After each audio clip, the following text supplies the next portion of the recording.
I've been secretly married to the Oscar-winning actor for 5 years, yet he's always surrounded by scandals and refuses to acknowledge me publicly. During the variety show, everyone kept probing whether I'd ever been in a relationship, even he joined in with a smile. Professor Chow, I know plenty of decent guys. Want me to set you up with someone? On this day in my past life, I was so furious that I took out our wedding ring. The Rising Star by Choo Choo ran out in tears. Shin Yancy didn't say anything outwardly, but grew increasingly distant afterward. When I was rushed to the OR with severe hemorrhaging during pregnancy, he didn't even check on me. He was busy celebrating Bai Choo Choo's birthday at a Michelin-starred restaurant. When those thugs Bai Choo Choo hired violated me and I begged him for help, he just watched coldly. That's when I realized, to him, I was just some shameful secret to be kept in the shadows. In this new life, I smiled and said, yes, we're dating. He's not in the industry, we're getting married at month's end. Gasps erupted around us. No one expected me to announce my relationship live on the show. Shin Yancy's face darkened as the cup in his hand crumpled under his grip. He was about to speak when Bai Choo Choo, radiant beside him, batted her lashes and cut in, wow, Professor Chiao's been keeping secrets. If not for losing this round of truth or dare, were you planning to hide this forever? The live variety show erupted as Bai Choo Choo's remarks sent shockwaves through the streaming audience. How pathetic are Chow Wanyan's fans. Your idol just dumped you all for romance. Hee hee. Our Choo Choo is way better, career-driven and ambitious. Men need not apply. Who said we're miserable? Xiaoyan won us over with her acting chops and a grand slam of awards. What's wrong with dating? Unlike a certain Chu who's still a nobody. Besides, our Yan Yan always said she'd settle down when the time's right. I smiled faintly. No matter how well you hide it, I'm still the lawful wife. In my past life, I always believed Bai Choo Choo was unaware of Shin Yancy's relationship with me, thinking she was also being deceived. But it wasn't until my dying moments when Bai Choo Choo came to flaunt Shin Yancy's devotion that I realized she'd known all along. Bai Choo Choo's expression faltered, though the other show guests remained oblivious, instead turning to me with curious questions. Sis Chiao, who is it? Can we see a photo? An outsider who's worthy of our Sis Chiao. I'm dying of curiosity. I smiled. He prefers to stay out of the spotlight. I'll introduce you properly when the time comes. The moment I finished speaking, I heard a derisive snort. Bai Choo Choo arched her eyebrows, shooting me a challenging look. Professor Chiao, surely you're not making this person up. At your age, it'd be quite embarrassing if you still didn't have someone special. Don't you agree, Oscar winner Shin? Bai Choo Choo batted her eyelashes at Shin Yancy and playfully stuck out her tongue. I clenched my fists, only to hear Shin Yancy chime in with a perfectly timed MHM. Bai Choo Choo beamed even brighter. I mocked myself inwardly. Just moments ago, I was still hoping for something. The guests smoothed things over. Don't be mad, Professor Chiao. Choo Choo's just teasing you as usual. This is Professor Chiao's personal matter. We really shouldn't pry. I was just about to speak when a man's voice came from the doorway. Excuse me, is Yan Yan here? I've come to pick her up after work. Heads turned at the sound, revealing a young man standing casually by the doorway with one hand in his pocket.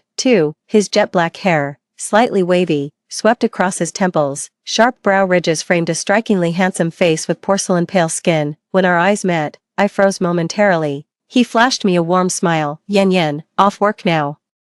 The live stream chat went wild. Holy shit, that guy is so hot. Is he Chow Wanyan's non-celebrity boyfriend? Damn, I thought Chow Wanyan was lying. Didn't expect her boyfriend to actually pick her up after work. I stood up from my chair and said to everyone around me, I'll head out first. The moment I stood up, I could feel someone's gaze burning into my back, but I didn't turn around. Just as I was about to step out the door, Shin Yancy's icy voice stopped me. Chow Wanyan. I paused mid-step and turned to face him. Did you need something, Professor Shen? His expression darkened, displeasure gathering in his eyes. Bai Choo Choo gave me a coy smile. It's my birthday party today. Actor Shen is celebrating with me. Care to join us, Professor Chiao? I glanced at Shin Yancy, who remained silent. I'll pass. I averted my gaze and walked out. Happy birthday, I've got other commitments. The gaze fixed on me only faded after I settled into the back seat of the car. Turning to the man beside me, I expressed my gratitude. Thank you, Junior Fu. Fu Qinyuan replied. No need for formalities, Senior. I was just watching a live stream and happened to pass by. I offered a faint smile without pressing further, and he likewise refrained from questioning, simply saying, where are you headed? I'll give you a ride. I gave him my home address. We arrived in no time. Just before I got out, Fu Qinyuan waved his phone at me. Senior, let's exchange contacts. I hesitated for a moment, and she chuckled softly, "Who knows, I might need your help someday too." Nodding at this, I took out my phone. Sure. After exchanging contact information, Fu Qingyuan drove away. I turned and walked into the house. This house was bought by Xinyansi and me before our marriage. Though not spacious, it holds countless memories of our time together. During our free time between work commitments, we'd often curl up in this house gaming and binge-watching shows.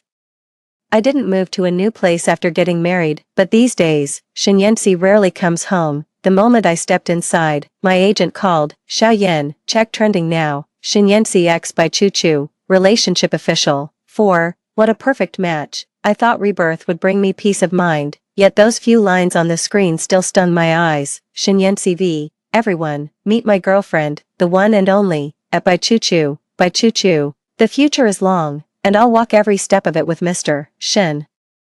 I dated Xinyansi for 5 years, married him for 5 more, and waited a decade for this official announcement. Now he's casually given it to someone else. The agent's voice continued. There are nasty rumors online saying Bai Chu Chu is someone's mistress. Xinyansi is just defending her. How outrageous. But isn't Bai Chu Chu exactly that? You've been married to actor Shin for years. Yet, sis you, I interrupted her softly, asking, when will the visa be ready? Sister, you fell silent.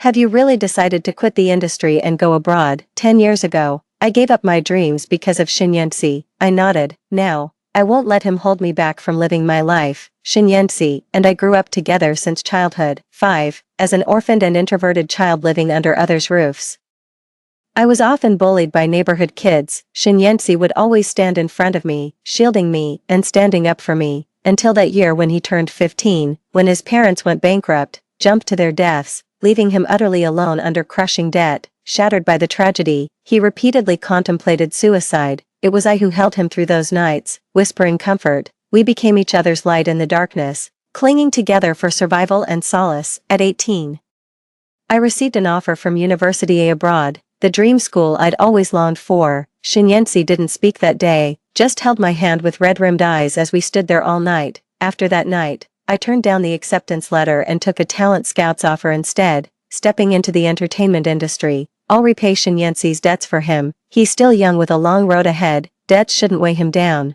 But showbiz isn't easy. I hustled day and night, auditions, gigs, non-stop work, drank myself to the point of vomiting blood at business dinners. Finally, in my 5th year, a breakout drama role let me clear the Shin family's debts. Someone close to me asked, "Is it worth it?" Back then, watching Xinyansi cook for me every day and stay by my side, I felt everything was worthwhile. But now, a notification chime snapped me out of my thoughts. I looked down and saw Xinyansi's name flashing on my phone screen. After a moment's hesitation, I answered the call. His voice came through, icy and detached. "Quite the little actress, aren't you? Hiring some guy to put on a show just to piss me off. But you miscalculated. I know exactly how much you love me. You didn't get under my skin at all." I held the phone in silence. A familiar woman's voice came through the receiver. "Ayen, come cut the cake for me." Xinyansi responded, "Be right there." Then he turned to me and said, "You know Chu Chu and I have a new drama coming out. Once it finishes airing, I'll break up with her. Don't overthink it. Wait for me at home tonight. I'll bring your favorite dishes back with me." My memories seemed to drift away. 6. Xinyansi was spotted by a director while visiting me on set, and that's how he got his start in showbiz. I turned it down immediately, because Xinyansi's dream was to pursue scientific research. Taking that acting role would have closed that door forever. But I never expected Xinyansi would go see the director behind my back. Later, he held me in his arms, his eyes rimmed red as he looked at me. Yan, I can't bear to see you struggle with me. I want to make enough money to give you the life you deserve." From that moment on, Xinyansi gave up his dreams for me and threw himself wholeheartedly into the entertainment industry. Our connection gradually faded as we got caught up in our busy lives. When the first scandal broke, he immediately flew 5 hours overnight to be by my side, holding me and apologizing, insisting it was all a misunderstanding. He promised to handle everything and told me not to worry. When I suggested going public about our marriage, he said it wasn't the right time. It might hurt his career and disappoint his fans, but he swore to me that I would always be his only wife, the only woman by his side. In the end, I chose to stay silent for his sake, until one day, Bai Chu Chu entered the picture. She was sexually harassed at the banquet and fell into the water while fleeing. only to be rescued by Shinyansi. She resembled an innocent white flower, pure and naive, drenched and trembling. She lay in Shinyansi's arms. That very night, the two trended wildly on social media as gossip accounts sensationalized the incident. Shinyansi didn't utter a single word that time. By the time I collected myself, Shinyansi had already hung up. 7. Without dwelling further, I contacted a lawyer to draft divorce papers. I must settle all matters with Shinyansi before leaving the country. To my surprise, Shinyansi actually brought Bai Chuchu home with him that evening. Bai Chuchu peeked out from behind Shinyansi, her cheeks flushed, then ran toward me with a giggling greeting. Tata, Teacher Chiao, hee, we packed you some leftovers from my birthday banquet, dig in while it's hot. Shinyansi remained standing with resigned amusement. Slow down, he cautioned, you're tipsy, watch your step. He paused after speaking and looked at me. Chuchu had too much to drink tonight. It's not safe for a girl to go home alone, let her stay over. Oh right, you make great hangover soup, don't you? Make a bowl for Chuchu. I stood frozen in place, my ears ringing, my hands wouldn't stop trembling. Shinyansi cheating was bad enough, but now he's openly bringing her home, and he expects me to make her hangover soup. She's a grown woman, where's her assistant? Bai Chuchu never goes out without 3 or 4 assistants in tow. There's no way she'd be alone, at the very least. She could have stayed at a hotel. Shinyansi frowned. Yen, when did you become so petty? My voice trembled uncontrollably. This is my house, get out. Seeing the redness at the corners of my eyes, Shinyansi softened his tone. Alright, Yen, I'll make arrangements to have her sent away immediately. Shinyansi pulled out his phone, ready to make the call, but the next instant, a piercing scream shattered the air. Bai Chuchu tumbled head over heels down the stairs. Shinyansi's face paled dramatically. He dropped his phone and rushed toward Bai Chuchu. He was utterly panicked, a far cry from his usual composed demeanor. Chuchu. Bai Chuchu lay in Shinyansi's arms, her eyes tightly shut. Shinyansi's face darkened, his stormy gaze fixed intensely on me. My heart skipped a beat as I blurted out instinctively, it wasn't me. The next instant, Shinyansi's slap landed hard across my face. Xiao Wanyan, are you suggesting Chuchu threw herself down to frame you? She's a celebrity, you know how much her appearance means to her. The blow left me dazed, it snuffed out the last flickering light in my heart. Shinyansi was carrying Bai Chuchu and about to rush out when I called out to stop him. Wait, I handed him the divorce papers. Sign this first, or you're not going anywhere. Shinyansi shot me a furious glare. Whenever we had arguments before, I'd always pester him to buy me things and make him sign the bills to appease me. Now, he didn't even glance at what it was before signing his name. Then he strode out with Bai Chuchu in his arms, out of Shinyansi's sight. Bai Chuchu gave me a knowing smirk. News of Bai Chuchu's hospitalization trended on social media. 8. In the photo, she lay weakly in the hospital bed with bandaged forehead while Shinyansi tended to her with devoted care. The internet was flooded with posts praising the couple's strong bond. Sister Yu has been my manager since debut. While others don't know about my history with Shinyansi, she's fully aware. She came up to me and started cursing Shinyansi to my face. Sis, is the visa ready? Sister Yu nodded. It'll be ready in 3 days. These 3 days would give me time to sort out other matters. To my surprise, another post trended on the 3rd day. Breaking. Actors Xiao Wanyan caught in love triangle with Shinyansi and Bai Chuchu. Shocking. Xiao Wanyan's attempted murder of Bai Chuchu exposed. Clicking into the trending topic, I saw countless influencer accounts frantically reposting 2 photos. One photo shows me heading home last night. Another captures Shinyansi and Bai Chuchu walking hand in hand to the same place shortly after me. The comment section went wild. Holy shit, what's going on? Why did all 3 enter the same house? Damn it, that bitch Xiao Wanyan. My sister works in the industry and found out apparently Xiao Wanyan sneaked into the best actor's place last night. She's the one who hurt Chuchu. Why would Xiao Wanyan go to the best actor's house? What kind of messed up story is this?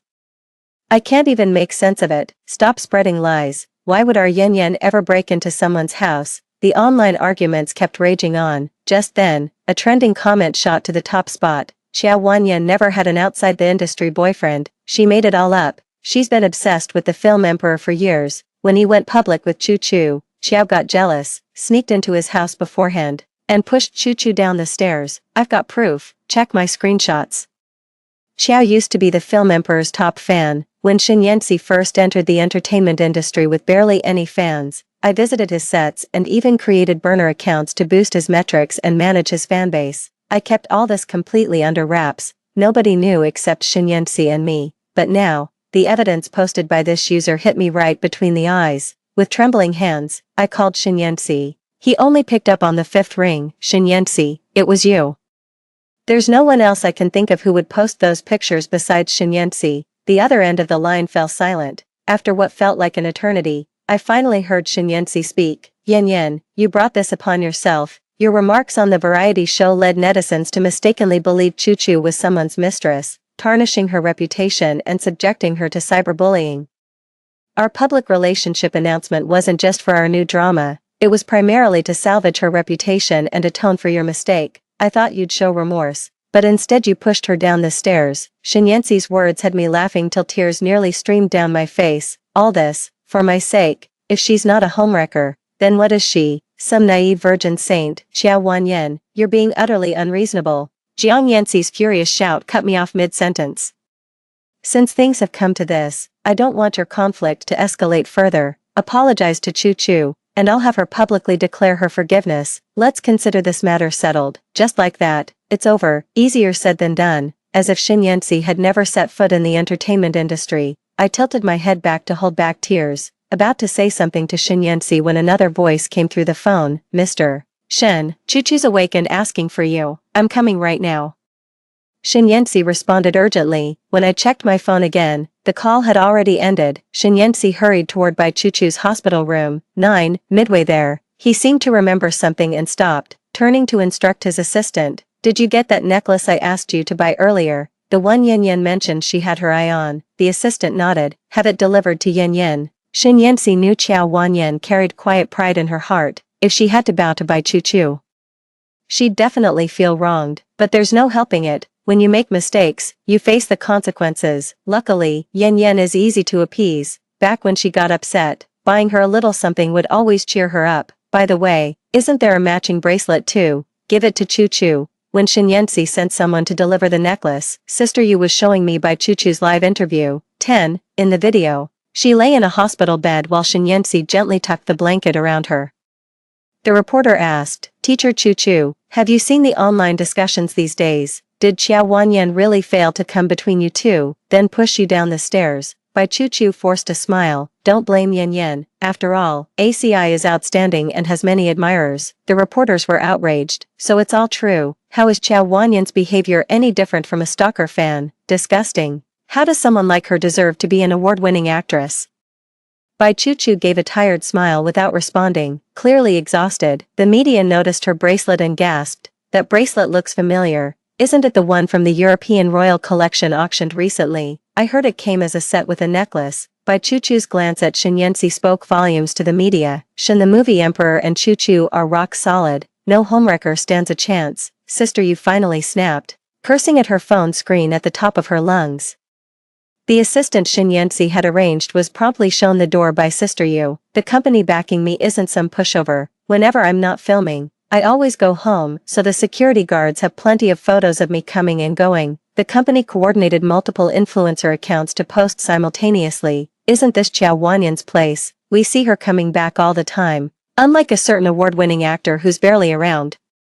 How can 2 photos of 3 people entering the same house prove Qiao Wanyan pushed by Chuchu? There might be details we're unaware of. Don't jump to conclusions. Meanwhile, the company's official clarification statement was also released. The online sentiment shifted slightly, but what truly surprised me was Shinyensi personally posting a statement. Apparently, MS. Qiao Wanyan has been sneaking into my home to case the place when I'm away.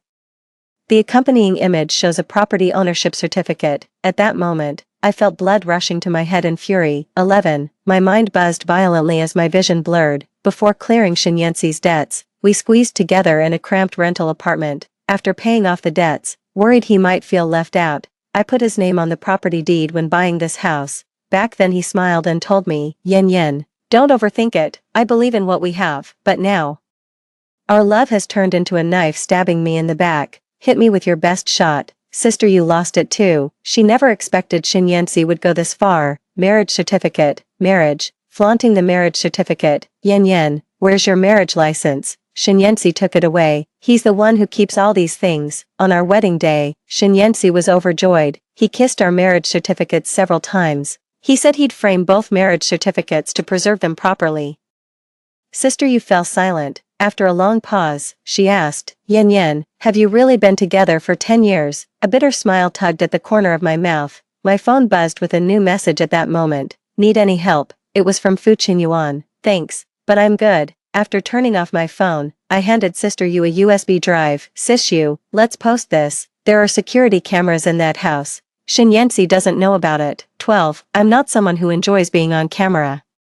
But coming home alone to an empty house with obsessive fans lurking outside scared me so much that I installed security cameras. The cameras captured everything that happened that night, from Shin Yancy bringing Bai Chu inside and ordering me to make hangover soup, to Bai Chu tumbling down the stairs without me touching her, followed immediately by Shin Yancy slapping me. The internet exploded when this footage surfaced. Holy shit, what's going on? In the video, Xiao Wanyan claimed the house was hers, and Shin Yancy didn't even refute it. But isn't the property deed under Shin Yancy's name? See that? Our Yan Yan didn't even touch Bai Chu. How shameless can that Bai Chu be? From the video, she just got a tiny scratch on her forehead, yet she's been milking hospital resources for days. The audacity to waste public resources like this. Mind your own damn business. Our Chu paid for this place, she can stay as long as she wants.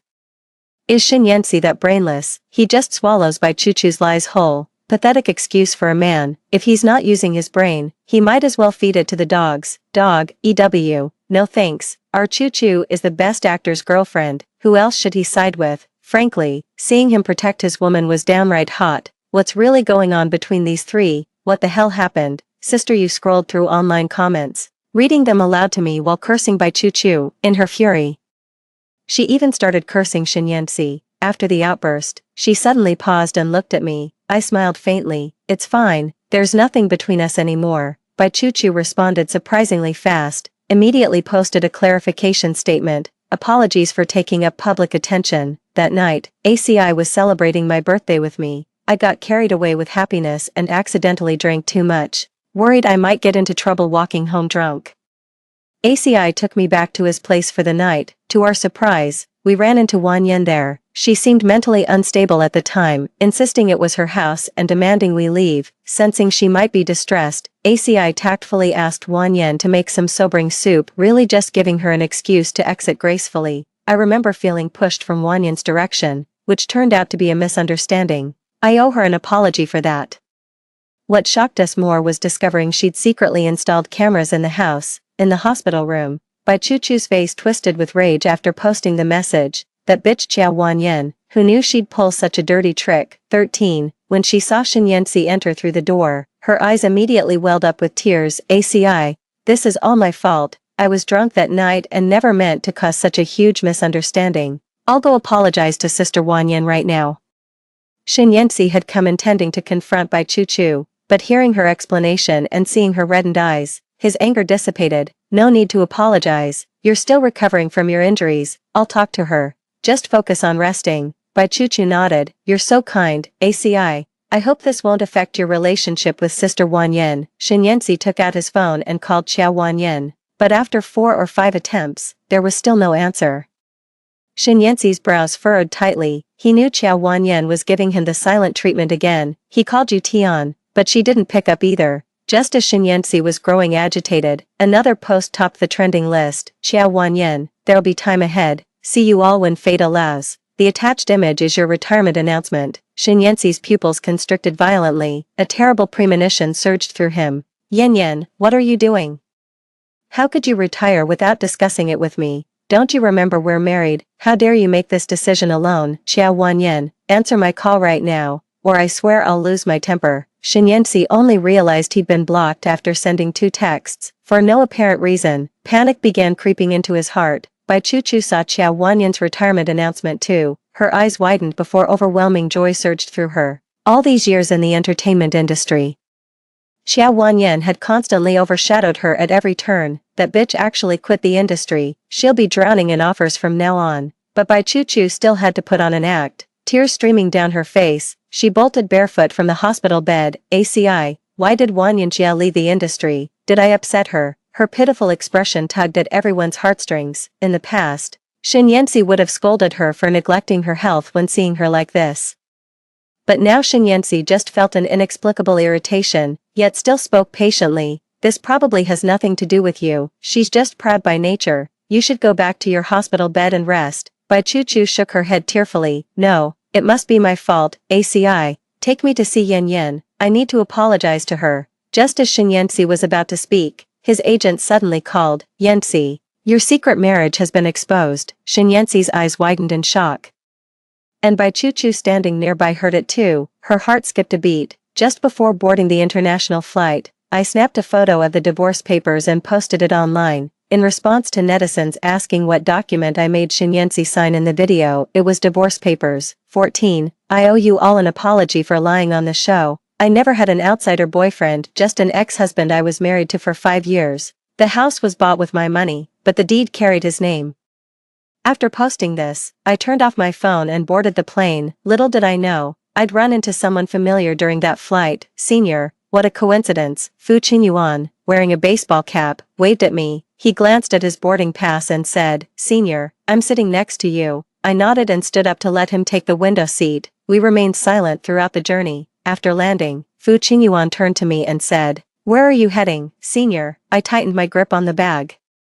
Just wandering around. Fu Qingyuan smiled without another word. I've already tossed my old SIM card. After landing, I got a new one and texted Sister Yu that I arrived safely. Didn't bother checking any online messages. 15. Rented a small apartment and started getting ready for school. But on the first day of class, there was the professor standing on the lectern. I fell silent. Fu Qingyuan smiled at me. What a coincidence, Senior. After class, Fu Qingyuan treated me to dinner and mentioned he'd been teaching at this school for 5 years. My teaching schedule is light. Feel free to reach out if you need any help, Senior. When he used to call me Senior, it never felt odd before. Now that he's my professor, that Senior title just sounds all kinds of wrong. Just call me by my name. Got it, Yen Yen. In the following period, I devoted myself wholeheartedly to my studies. Time flew by quickly, and my relationship with Fu Qingyuan grew increasingly familiar. Me, 16, it's not that I didn't understand his intentions, it's just that at this point in my life, I neither had the time nor the energy, nor the desire to embark on a new relationship. I seized an opportunity to have a clear conversation with Fu Qingyuan. Fu Qingyuan chuckled, that's your business, but my feelings for you are mine. You can't possibly control my thoughts too, can you? Xiaohu bot, document anti-piracy system, for bookfinding bots, choose Xiaohu reliable, stable, and hassle-free. Fine, that makes sense, it's really none of my business, me, but Fu Qingyuan hasn't done anything inappropriate either. Our interactions have been quite peaceful and normal. I saw Shinyensi again 3 months later, while I was having dinner with Fu Qingyuan discussing our research project. Shinyensi appeared at the restaurant entrance. After 3 months apart, his face was covered in stubble, looking utterly disheveled. 17. When he saw me, his eyes burned crimson. Yen Yen, I finally found you. He came running toward me, arms outstretched for an embrace, but Fu Qingyuan stepped in between us. Shinyensi froze momentarily before glaring at Fu Qingyuan with barely contained fury. Move, Fu Qingyuan sneered. Mind your manners, sir, keep your hands to yourself. What's it to you if I hugged my own wife? Shinyensi's eyes blazed with fury. Fu Qingyuan corrected him coldly, ex-husband. Seeing Shinyensi again, I instinctively furrowed my brows. There was a time when every encounter with Shinyensi filled me with joy, but now all that remains is disgust. Yen Yen, I didn't realize it was divorce papers back then. Had I known, I'd never have signed them. That doesn't count. Fu Qingyuan remarked, indeed. You were too preoccupied with your precious injured lover. Shinyensi choked back his words and glared furiously at Fu Qingyuan. Yen Yen, I didn't think it through back then. We've known each other since childhood, over 20 years of shared history. Are you really going to throw it all away just like that? Shinyensi stood rooted to the spot, his eyes red-rimmed as he stared at me. In the past, that wounded expression of his would always melt my heart, but now all I feel is disgust.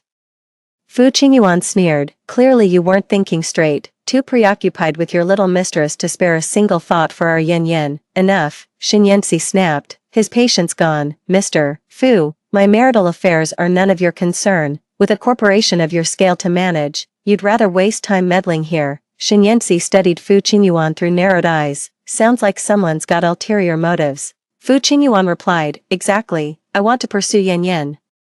Shinyensi exploded. You shameless bastard. Fu. Shinyensi's outburst was so loud it drew stares from everyone nearby. I slapped Shinyensi across the face without hesitation. Me, Shinyensi, where was your shame when you publicly announced your affair with Bai Chuchu while we were still married? Where was your shame when you slept with her? Where was your shame when you gave her resources and let her steal my roles?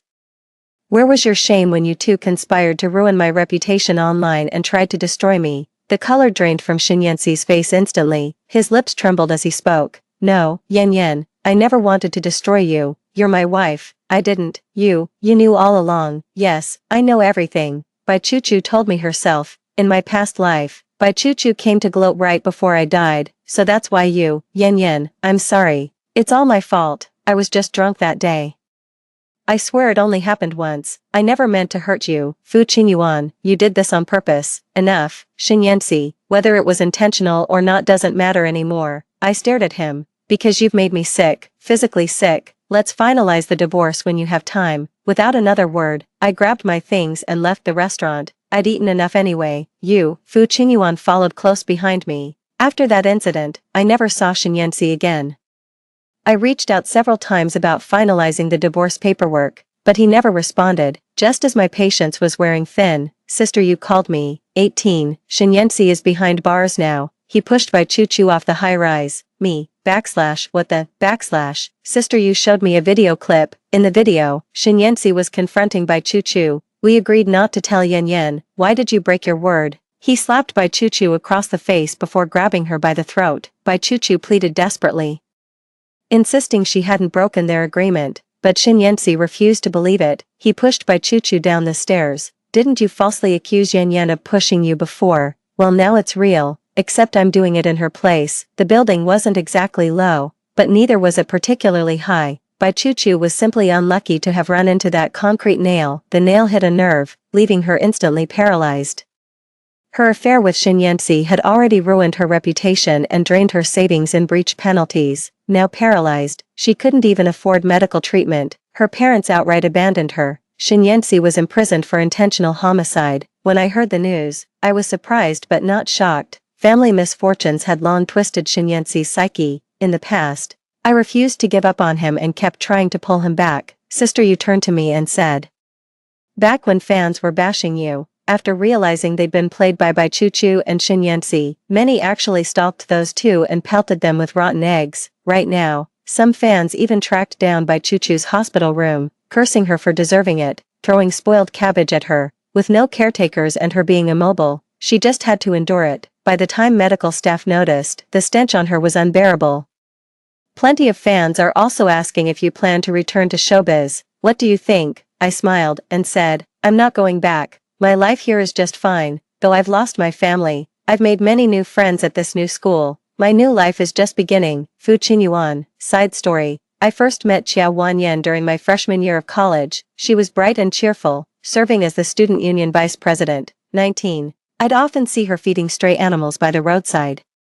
Despite coming from a poor family and having significant burdens to bear, she'd sometimes only have a steamed bun for lunch, yet always shared half with the neighborhood cats. The cat seemed reluctant, but still graciously ate the food, yet her radiant smile was forever etched in my memory. In senior year, we both got accepted to university abroad. I wasn't interested until I heard she was going. That changed everything. I planned a coincidental hometown reunion when term started, but to my surprise, I searched the entire campus without finding her. I only found out after asking around that she had given up. I smiled and said, he prefers to stay out of the spotlight. I'll introduce you some other time. I took an instant dislike to that deadweight the moment I laid eyes on him. Just as I thought, my gut was right. We both ended up in showbiz. She became a shining star while I secured a teaching position at University A. Though I never actually lectured there, she rarely does variety shows. But I never miss her dramas. I'd even secretly greeted her at the airport, and my family's brand tried to sign her as spokesperson, only for her to turn it down and hand the deal to that deadweight instead. I nearly had that deadweight blacklisted right then and there, but I held back, because she cares about them, and I couldn't bear to hurt her. That shameless good-for-nothing didn't know how to cherish her and actually cheated during their marriage.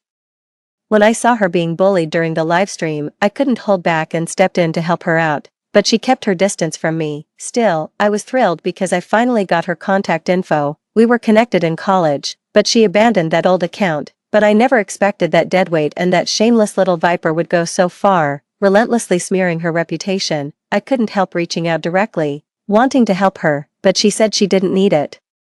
Just as I was about to act without asking permission, I saw her post the divorce papers and retirement announcement. A sudden thought crossed my mind. Could she be planning to? I pulled some strings to find out her flight details and managed to get the seat next to hers. Though we didn't exchange a single word the entire flight, I was perfectly content just being near her. Just as I had anticipated, she ended up studying at university abroad. At that moment, I felt incredibly fortunate to have a position at University myself. I became her professor. Though she remained somewhat distant, it still felt like an improvement from before. I understood she'd been hurt and wouldn't open up anytime soon, but I won't give up, after all these years of waiting. And, story 2, my boyfriend hates my stepsister extremely. My stepsister was humiliated by others and died on his birthday, leaving behind only a diary filled with love and accusations.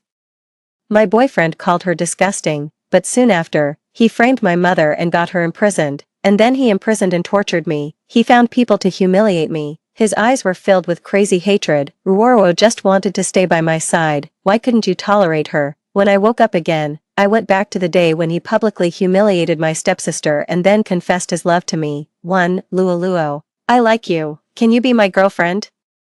The man's confession with a bit of shyness caused a lot of teasing from the friends around. I came back to my senses and happened to meet Xian Mian's expectant gaze. But before I could react, a sound of glass breaking came from not far away, accompanied by a girl's apology with a sobbing voice. Sorry, I'll clean it up right away. Xian Mian's face changed instantly. He almost left me without thinking. He strode towards Song Ruoro, who was squatting on the ground picking up the glass, and then forcefully pulled her arm to make her stand up. His tone was almost gnashing his teeth, but there was a trace of imperceptible panic. Why the hell are you here? The always gentle and elegant Xian Mian would only lose his composure and swear like this in front of Song Ruoro. Song Ruoro's body trembled in fear. I'm working here. She paused, then took out a box of medicine from her close pocket and carefully handed it to Xian Mian. Brother, you have a bad stomach.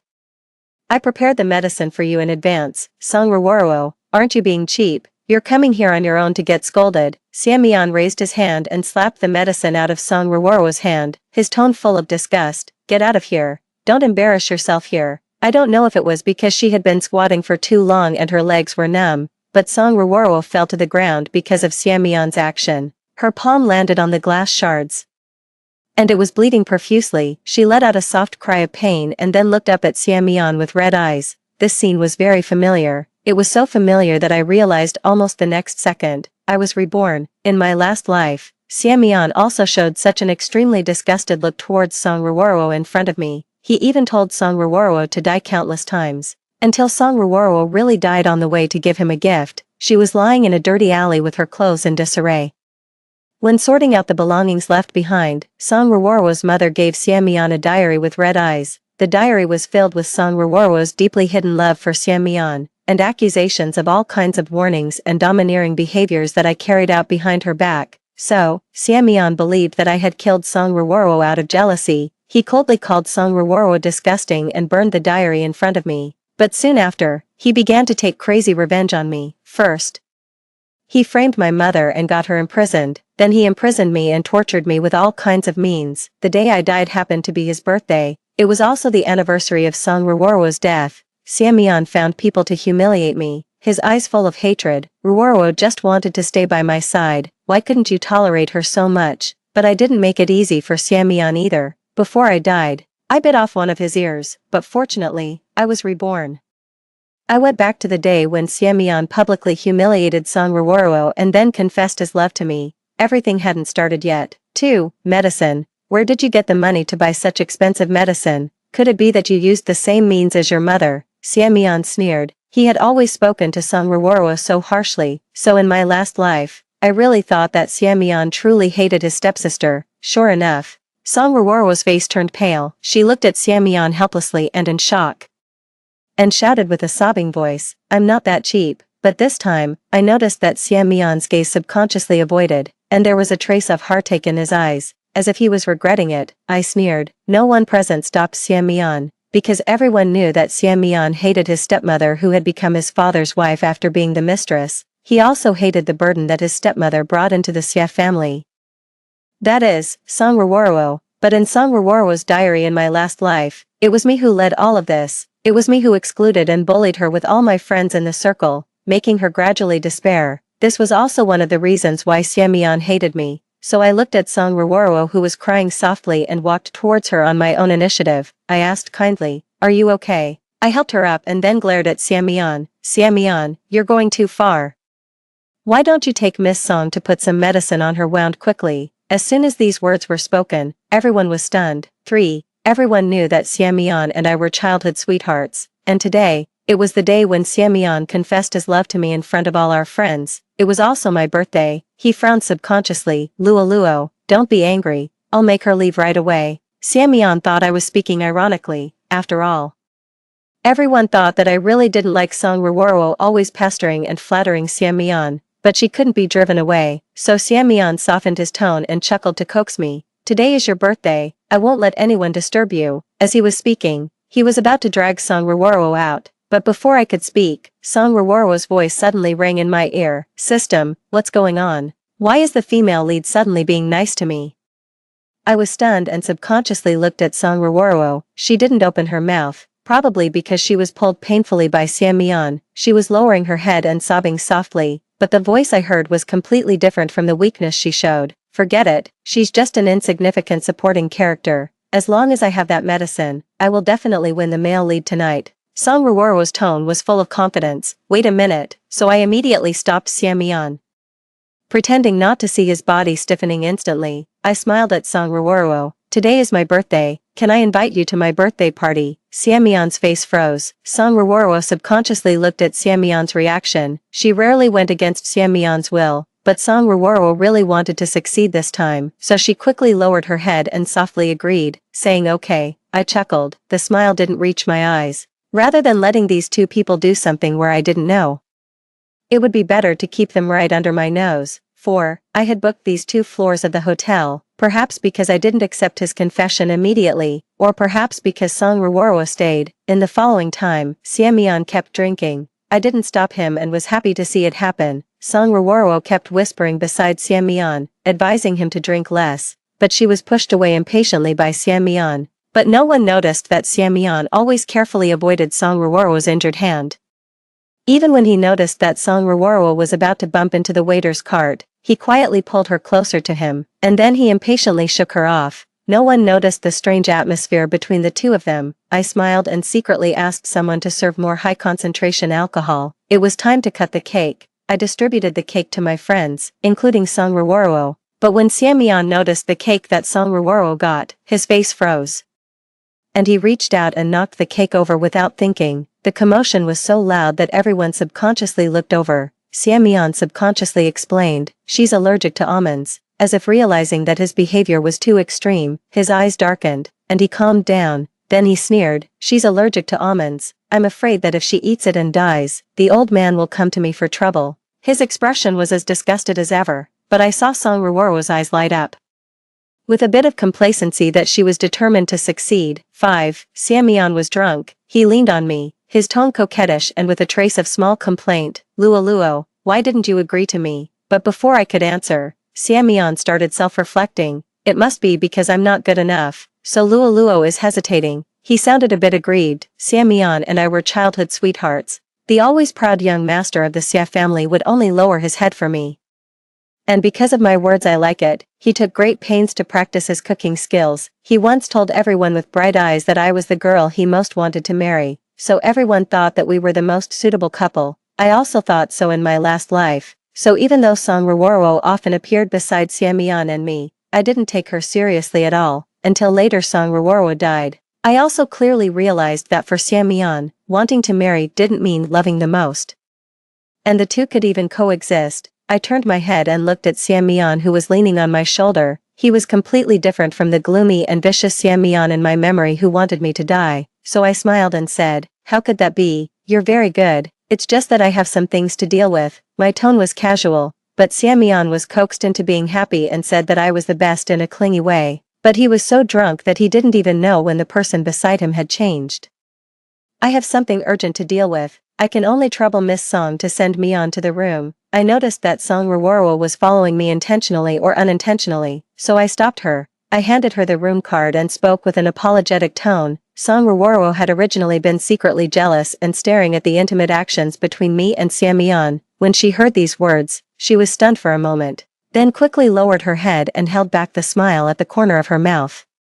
It doesn't matter, Miss Shin can go and do your own thing, I'll just send my brother there. I could still clearly hear her conversation with that so-called system. Her tone was disdainful. This woman is so stupid, she sent the opportunity to me herself, then don't blame me. Song Ruoro helped Xiamian leave, and I just stood there and suddenly laughed. Go ahead, after all, I also gave a big gift. 6. I went back to the room and immediately took a shower. And then threw away the clothes that had been touched by Xiamian. The ambiguous sounds in the video didn't stop. The medicine given by that so-called system was indeed somewhat effective. At first, Xiamian mistook Song Ruoro for me, but he quickly sobered up. He subconsciously pinched Song Ruoro's neck with disgust and shock, but when she shed weak and pitiful tears, he hesitated and let go of his hand, and let out a muffled groan with a flushed face.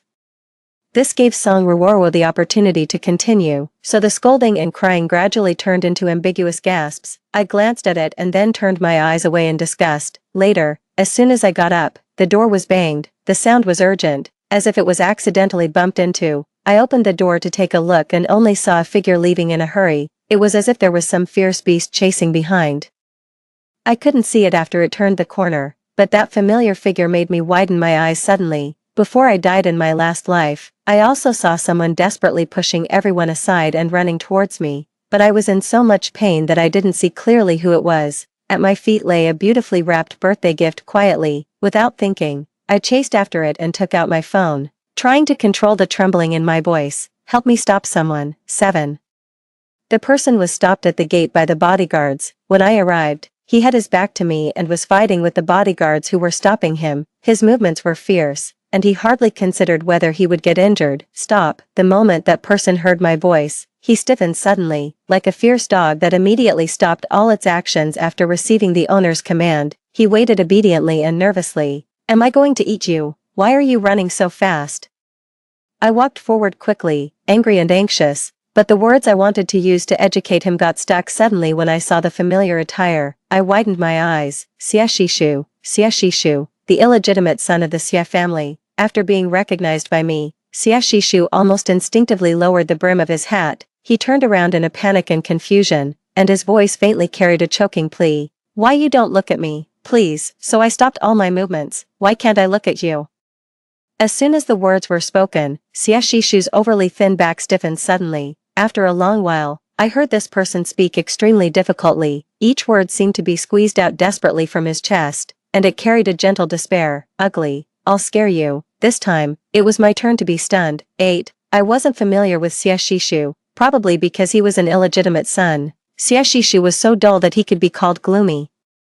He had a completely different personality from the popular Xiamian. The figure in my memory who desperately tried to save me gradually faded away, and I suddenly wasn't sure if Xie Shishu was that person. After all, I had only spoken a few words to Xie Shishu, and our relationship wasn't deep, so I pursed my lips and thanked him. Thank you for the birthday gift. Xie Shishu panicked, and even his back showed a bit of uneasiness. He lowered his head and said very softly, and no need to thank me. I noticed that the earlobe hidden under the black broken hair instantly turned red as if it was about to bleed. But in my last life, I heard that Xie Shishu was ruthless in his methods, and several times he almost pulled Xiamian down from the position of the heir of the Xie family. But this person always seemed to lack a bit of luck. However, at that time, I hadn't had any contact with Xie Shishu for a long time, so I stopped Xie Shishu who was about to leave. Xie Shishu, let's cooperate. I have to make Xiamian's life worse than death, but the Xie family is a huge entity. Businessmen pursue profit. The Xie family is that profit. I thought that Xie Shishu was capable and could disguise himself in the Xie family for so long. He probably wouldn't agree to my invitation immediately, but I didn't guess the reason why he refused me. The thin and weak teenager still didn't turn around, but the hand hanging by his side clenched and then loosened. Finally, he said in a small and aggrieved voice, but I don't have any money left. 9. I don't have any money left. I had a dream. In the dream, The voice of a child overlapped with that of Xia Shishu, but that child was not ugly at all. On the contrary, he was very good-looking. His amber eyes looked at me timidly. He said in a small and uneasy voice, "I don't have any money left. Can I still play with you?" Of course. I heard my young self answer like this, then I playfully pinched the child's face. After pinching it red, I seriously emphasized, "But we're not just playing, we're collaborating on something big." In the end, I got myself into the hands of the kidnappers. The little boy, who was as thin and weak as a beautiful chick, desperately rubbed through the ropes that bound my hands and feet and told me to run away quickly. I pulled him to run together, but he couldn't escape. The dream ended abruptly at this point, because the door of my room was knocked heavily.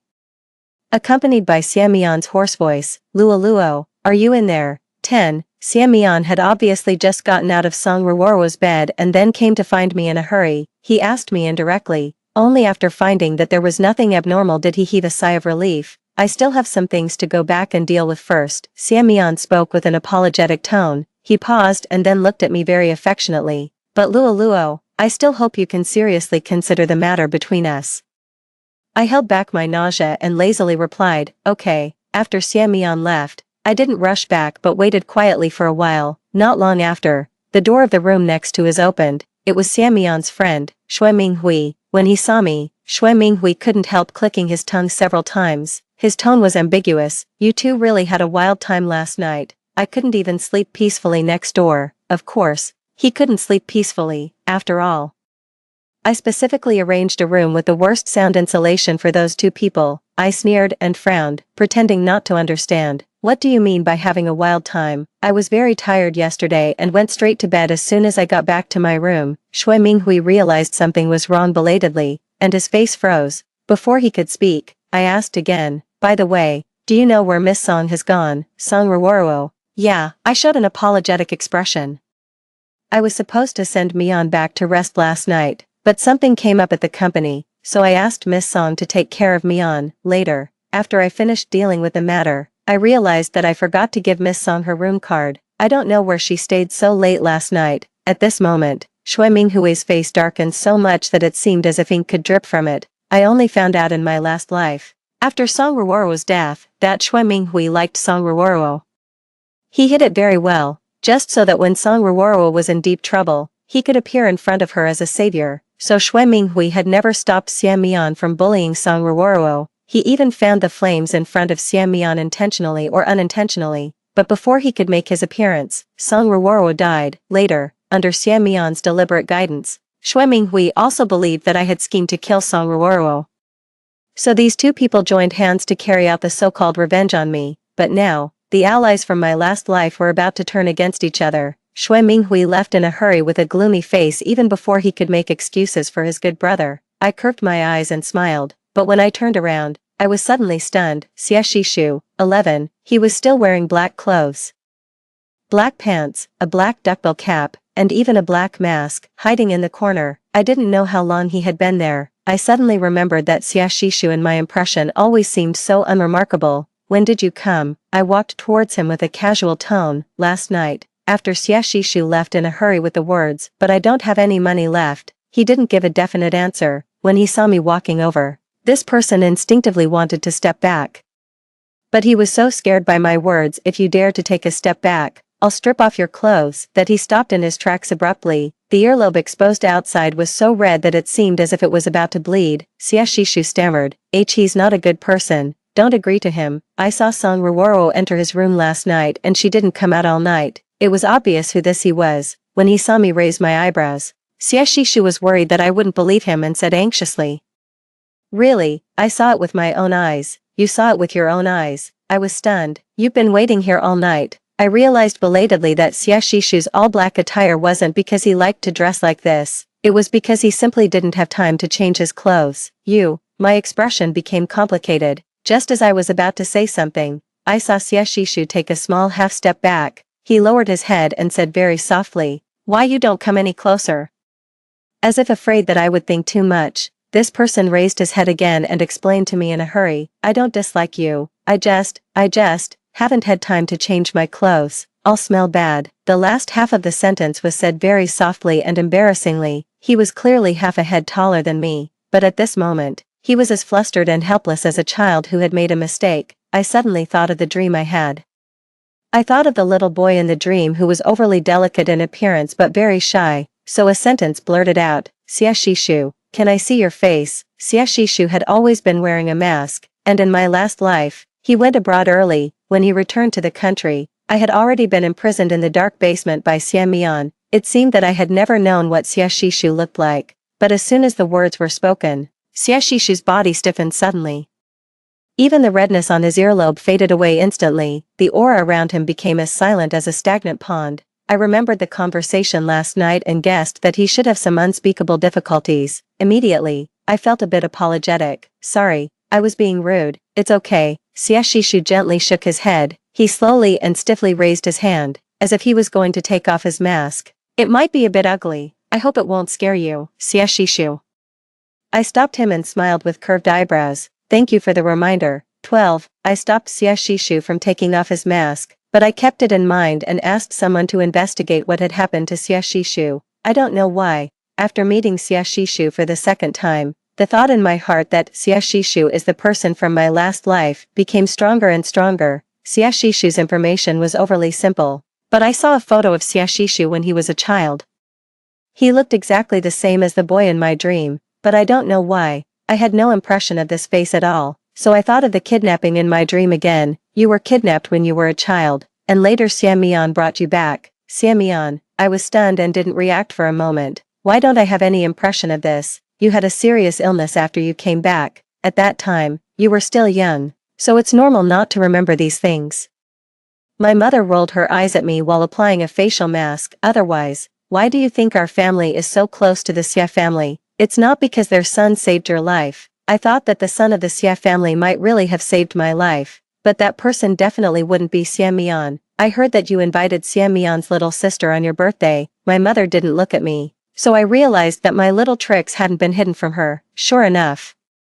The next second my mother clicked her tongue. "You're still young. In the end, it's your mother who has to clean up your mess." I touched my nose guiltily and didn't dare to say anything. She didn't say much either. And she didn't ask me what had happened between Xiamian and me. She just said casually before leaving, "I think a piece of land in the Shui family's hands is quite good. It's a pity that the kid from the Xia family took it first by relying on some favor. However, this thing called favor will be exhausted sooner or later, and it's not worth much." I understood. I smiled at my mother and said, "I see." 13. Xiamian probably had dealt with Song Ruoro's matter. He began to be more and more attentive to me and occasionally showed a bit of eagerness. Song Ruoro didn't appear in front of me again, but unexpectedly, a few days later, she got together with Shui Minghui. Thanks to this strange mind-reading ability, I pieced together the truth that I hadn't known in my last life. Song Ruoro was a so-called task performer. The purpose of her coming to this world was to collect the love value of the male lead. She could leave once the task was completed. Unfortunately, the last time she was too eager for quick success and gave Xiamian the medicine. Not only did it not increase Xiamian's love value for her, but it also almost made Xiamian and Shui Minghui turn against each other. A woman who wasn't loved enough at present was naturally not as important as a cooperation worth hundreds of millions. In order to appease Shui Minghui and also to stimulate Xiamian, Song Ruoro agreed to Shui Minghui's pursuit, but Shui Minghui was originally a suspicious person. Coupled with the fact that he got Song Ruoro so easily now, he naturally wouldn't treat Song Ruoro very well. Song Ruoro called Xiamian many times in private, but Xiamian hung up on her in front of me, like mother, like daughter. Xiamian sneered, but there was a fierce look in his eyes. "I'm afraid she's long wanted to use me as a stepping stone. It's really hard for this woman to have pretended in front of me for so long." When saying these words, Xiamian had been secretly observing my expression, but I knew that this was just an illusion that Xiamian wanted me to see. Not long after Shui Minghui and Song Ruoro officially announced their relationship, I received an anonymous email. In the video, Song Ruoro and Xiamian were pulling and tugging at each other. Judging from the surrounding environment, it should be the time when Song Ruoro attended the charity dinner as Shui Minghui's female companion. The person filming was at a distance, and it was impossible to hear clearly what Song Ruoro and Xiamian were saying in the video. That person probably also realized this, so he used a voice changer to dub it for me in a serious manner.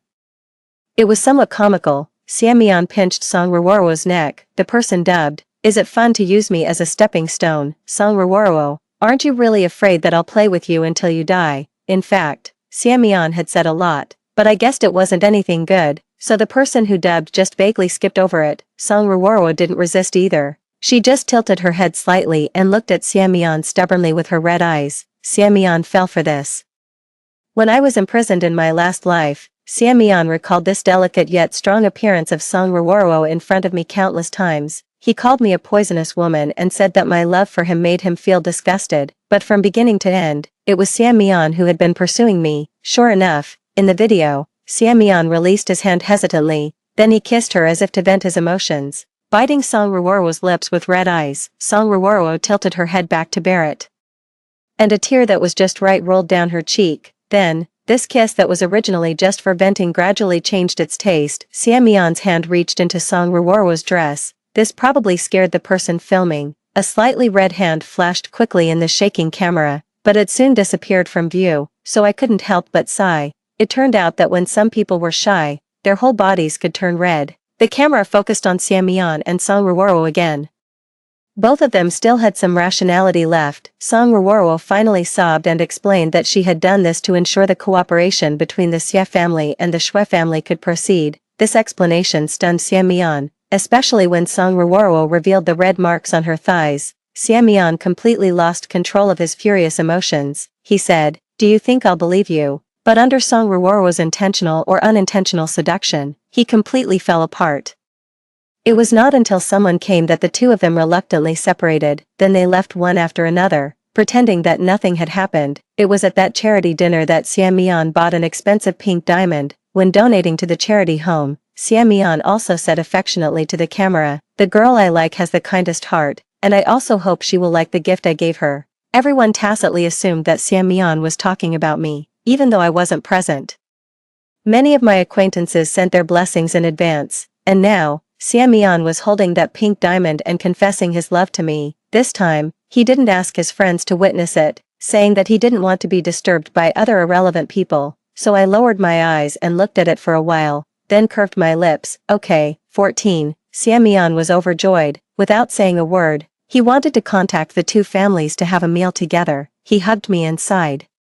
"I can finally enter your house legitimately, Luo. Don't worry, I will definitely treat you very well. When is Aunt Shin free?" I could hear the eagerness in Siamian's tone, and of course, I knew why he had such a reaction. First, he was afraid that his affair with Song Ruoro would be exposed, so as to avoid any potential problems. Second, he wanted to take this opportunity to make my mother agree to give up a portion of the profit. The Xie family and the Shin family had a cooperative project recently. Everything went smoothly in the early stage, but there were some problems with the profit sharing. My mother had been stubborn and didn't give in. Okay, I held back my discomfort all over my body and replied casually, "You can arrange it. If you can make my mother give in on this matter, you win." I sneered in my heart. But Siamian mistakenly thought that I would be on his side and was immediately overjoyed. While he went to the kitchen, I posted a status on my social media. "Thank you, my dear, for the gift. I like it very much." The attached picture was the pink diamond that Siamian had bought. I knew that Song Ruoro had been paying attention to all my updates. Sure enough, she was the first to send her blessings, and then a long string of "wish you two a long and happy relationship" followed, until an account with a black profile picture liked my status and then quickly unliked it. I couldn't help laughing. It was Xie Shishu. He was used to liking all my social media updates but never left any comments, so I found his WeChat ID and sent him a message. "On such a happy day, shouldn't you buy me a bouquet of flowers to celebrate?" I saw the chat box continuously showing typing but didn't receive a reply for a long time. I could probably guess how torn he was. I smiled and put down my phone. Just then, Siamian came out of the kitchen, looking a bit anxious, but when he saw me, he furrowed his brows and said apologetically, Luo, something has come up at the company. I might not be able to stay with you any longer. I have to go back and deal with it first." I showed my understanding considerately, so Siamian left in a hurry. Not long after, my social media feed refreshed. The latest post was from Song Ruoro. "I have a fever, feeling so uncomfortable, but those who love you will come to your side no matter how far away they are." Red heart. The attached pictures were a big heart emoji and a censored screenshot of a shared location. Soon, someone asked her what was wrong in the comments. I sneered, took a screenshot without hesitation, and added the video of Song Ruoro and Xiamian's affair on my birthday. I was about to have someone send them all to Xue Minghui, who was on a business trip abroad, but I hesitated just before sending them. Just then, a new WeChat message popped up. Should I send it to your home? But I seem to not know where you live. I could feel his caution and grievance even through the screen. 15. Xie Shishu arrived later than I expected. I thought he couldn't find the way, but I was stunned the moment I opened the door. He was holding a huge money tree, with his face hidden behind the leaves. He explained carefully, "You said before that you liked money trees better." I did say that. I said it casually when a boy in high school confessed his love to me with a bouquet of flowers. But who would be so silly as to give a girl a money tree? I was amused. Didn't I ask you to bring flowers? Actually, money trees can also bloom. Xie Shishu's voice got softer and softer, sounding a bit guilty, but I remember money trees rarely bloom. I laughed, teasing him on purpose. I can't take care of such a big money tree. I can take care of it for you, Xie Shishu replied instinctively. But then he froze as soon as the words came out. He quickly explained, "No, I mean, yeah. I know you didn't mean to use taking care of the money tree as an excuse to come to my house." I stepped aside to let him in, but Xie Shishu just stood at the door, not moving. "What's wrong?" Xiamian didn't say anything. His eyes slowly landed on a pair of men's slippers at the door. After a long while, he said haltingly, "Xiamian isn't suitable for you." I then realized that he must have mistaken these slippers as ones I prepared for Xiamian. In fact, I hated everything that Xiamian had touched. I had already found a new tenant for the apartment Xiamian had been to, but I didn't explain further. Instead, I tilted my head and asked him, "Then what's your identity to tell me something like this?" Xie Shishu opened his mouth but couldn't say anything. I waited patiently, unexpectedly. After a long silence, Xie Shishu put down the money tree, rubbed his hands until they turned red, and then carefully tugged at my sleeve. The tall boy, over 1.8 meters, stood in front of me with his head lowered, exuding a sense of obedience. He said, "I can get plastic surgery. I'm sure I'll be more handsome than Xiamian after that, and I'm more obedient than him, so, can you stop liking him?" The last sentence was said very softly. It left me stunned and speechless. After a long while, I finally found my voice. "Xie Shishu, take off your mask." 16. I was prepared for the possibility that Xie Shishu might have grown less good looking as he got older, but not only did he not, his features had become even more delicate. The only flaw, if there was one, was the scar that extended from under his left eye to the end of his eyebrow. That scar also appeared in my dream. It was from when Xie Shishu was slashed by a thug's knife while protecting me to escape, a little deeper, and his left eye would have been blinded. Seeing me staring at his left eye, Xie Shishu instinctively turned his head, revealing his perfectly delicate right half of the face. He said softly, "The scar can be removed." "Xie Shishu," I called him. "Who said you're ugly?" Xie Shishu was taken aback and replied obediently, "A lot of people." "Who started it?" "Xiamian." Just as I expected, Xiamian had always hated Xie Shishu, but he couldn't get rid of him. Because Xie Shishu's mother was a mentally ill person, she committed suicide after sending Xie Shishu to the Xie family, and this incident caused quite a stir at that time, so Xiamian could only suppress Xie Shishu in various ways. He called Xie Shishu ugly. He called Xie Shishu a good for nothing. He said Xie Shishu was just like his mother, a lunatic. My chest felt stuffy, and anger burned inside me, but I remained calm on the surface. He said I'm so ugly that I'd scare you. So he told me not to show up in front of you, Xie Shishu added, carefully observing my expression. Xiamian indeed wouldn't want Xie Shishu around because he needed to fabricate the story of saving my life. I thought expressionlessly, but Xie Shishu mistook my silence for disbelief. The light in his amber eyes dimmed instantly. He asked me sadly, "Can I put my mask back on now?" "Wait a minute," Xie Shishu nodded. He seemed used to being quiet and compliant. It was hard for me to connect the person in front of me with the Xie Shishu who would later be able to compete with Xiamian, until I asked him to raise his head and then smiled and asked, "Have you ever tried drawing on your face?" Xie Shishu's eyes widened suddenly, then I watched as the redness in his eyes gradually spread, so I glanced at his hands resting on his knees and said deliberately, "Remember not to let your hands show in the videos next time." Xie Shishu stiffened. "Don't move, okay?"